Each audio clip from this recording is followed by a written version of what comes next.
Hello दोस्तों, नमस्कार। मैं BK यादव एडवोकेट। आज आपको बताने वाला हूं कि अक्सर करके आपने देखा होगा कि महिलाएं पुरुषों को प्रताड़ित करने के लिए मुकदमे डालती हैं। तो आज हम बात करते हैं, क्या पुरुष भी कोई मुकदमा डाल सकते हैं या कानून में पुरुषों के लिए कितनी छूट दी गई है, कितना प्रावधान दिया गया है, क्या कंडीशन है, क्या पुरुष भी अपने कानून के लिए, अपने बचने के लिए कुछ उनके पास उपाय है, क्या पुरुषों के लिए कितनी व्यवस्था की गई है कानून में। आइए हम पूरी जानकारी लेते हैं इस वीडियो में। बने रहिए मेरे YouTube चैनल पर। लाइक कीजिए, शेयर कीजिए, ज़्यादा से ज़्यादा शेयर करें, जिससे लोगों को, जितने भी लोग प्रताड़ित हैं उनको ये जानकारी हो सके। क्योंकि हमारे यहाँ बहुत से लोग प्रताड़ित हैं पुरुष, हालांकि महिलाएं भी बहुत सी जगह प्रताड़ित हैं, ऐसा नहीं है कि सब जगह महिलाएं। लेकिन इस वीडियो में हम केवल पुरुष होते हैं उनके लिए बात करते हैं। सबसे पहले हम बात करते हैं पुरुष प्रताड़ना के तहत कौन से मामले आते हैं। दोबारा हम बात करेंगे क्या पुरुषों को भी संपत्ति का अधिकार है। फिर हम बात करेंगे पति को भी भरण पोषण का अधिकार है। जी हाँ दोस्तों, पति भी भरण पोषण मांग सकता है। बच्चों की कस्टडी किसको दी जाएगी। झूठे केस में पुरुषों के लिए क्या अधिकार है। हम इन चारों चीज़ों पर चर्चा करेंगे आज और देखेंगे कि क्या क्या प्रावधान हैं जो हमें दिए गए हैं या पुरुषों के लिए हैं। अगली हम वीडियो हम एक बार बना चुके हैं महिलाओं के लिए, और दूसरा मैं आपको बता दूं कि हम महिलाओं के लिए भी एक वीडियो बनाएंगे। लेकिन फ़िलहाल हम चर्चा करते हैं पुरुषों के लिए। तो पुरुषों के लिए क्या है वो बने रहिए मेरे चैनल पर। अक्सर करके महिलाएं कानून का सहारा लेती हैं, पर पुरुष प्रताड़ित होता है तो वह क्या करे, जिससे अधिकारों के बारे में बता रहे हैं मध्य प्रदेश हाई कोर्ट के वकील डॉक्टर आशीष श्रीवास्तव के माध्यम से। एक अन्य बनाम और आया है, पुरुष प्रताड़ना के तहत कौन से मामले आते हैं। अक्सर करके आपने देखा होगा कि विकसित देशों जैसे अमेरिका है, ब्रिटेन में घरेलू हिंसा के जो मामले होते हैं उनमें कानून जेंडर न्यूट्रल है, जबकि भारत में स्पेसिफिक यानी सिर्फ महिलाओं के लिए हैं। हालांकि पुरुषों के पास कुछ अधिकार हैं। इसके तहत हम जान सकते हैं, हालांकि पुरुषों के पास कुछ अधिकार हैं। इसके तहत पति को मानसिक रूप से प्रताड़ित करना, शारीरिक हिंसा इसी में आती है, और अपमानित करना आदि ऐसे तलाक के आधार हैं। मतलब इन आधारों पे हम तलाक के आधार बना के अपना तलाक ले सकते हैं। क्या पुरुष को भी संपत्ति का अधिकार है। खुद की बनाई गई संपत्ति, मान लीजिए अगर पुरुष ने खुद बनाई है संपत्ति, खुद की बनाई गई संपत्ति पर पति का अधिकार होता है।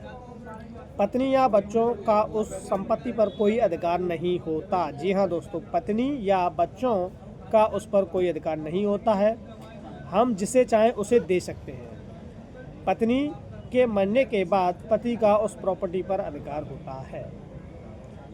जी हाँ दोस्तों, आप समझ रहे होंगे, जैसे खुद की अगर बनाई हुई संपत्ति है तो उस पर अधिकार किसी का नहीं है। हम जिसे चाहें उसे बेच सकते हैं, नहीं तो पत्नी का है, और ना ही बच्चों का संपत्ति पर कोई अधिकार नहीं है। वह जिसे चाहे उसे दे सकता है। पत्नी के मरने के बाद पति का उसकी प्रॉपर्टी पर अधिकार होता है। पति की भी भरण पोषण का अधिकार है। क्या पति, ये बहुत से लोग मांगते हैं कि भैया क्या पति भी भरण पोषण डाल सकता है। तो मैं आपको बता दूं, ऐसे कई मामले आ चुके हैं जिसमें पुरुषों को भी भरण पोषण मिल रहा है। केवल हिंदू मैरिज एक्ट 1955 में पति और पत्नी मेंटेनेंस की डिमांड कर सकते थे।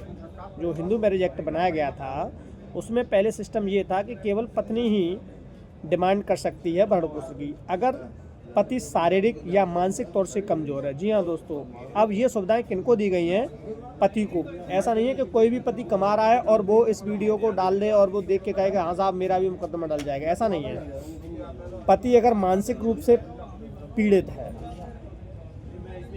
दूसरा शारीरिक रूप से, मानसिक रूप से कमज़ोर है, कमाने लायक नहीं है, तो भरण पोषण का खर्चा वो मांग सकता है। जी हाँ दोस्तों। अच्छा, अब कंडीशन आती है कि बच्चों की जो कस्टडी होती है, कस्टडी को लेकर के वो कस्टडी किस पर जाएगी। अक्सर करके सबसे ज़्यादा परेशानी होती है कि जब तलाक की संबंधित मामले बनते हैं तो उनमें ये देखा जाता है कि जो कस्टडी है वो कस्टडी किसको दी जाए। तो ऐसी कंडीशन में आपको बताना चाहूँगा कि एक तरफा तलाक की जो कंडीशनें होती हैं, आपसी सहमति के बिना तलाक के केस में पति को ये अधिकार मिलता है। अधिकतर मामलों में कोर्ट आर्थिक रूप से सक्षम अभिभावक को ही बच्चे की कस्टडी देता है। जी हाँ दोस्तों, मान लो अगर आपको लग रहा है कि आप सक्षम हैं, एक तरफा जो होते हैं उनमें ज़्यादातर रहते जो सक्षम व्यक्ति होता है उसको कस्टडी दी जाती है। अधिकार मिलने का आर्थिक रूप से समक्ष अभिभावक को बच्चे की कस्टडी सौंपती है। बच्चा बहुत छोटा है तब कोर्ट उसकी देखभाल का जिम्मा माँ को सौंपता है। अब आता है, मान लीजिए कि कोई महिला है और बच्चा छोटा है।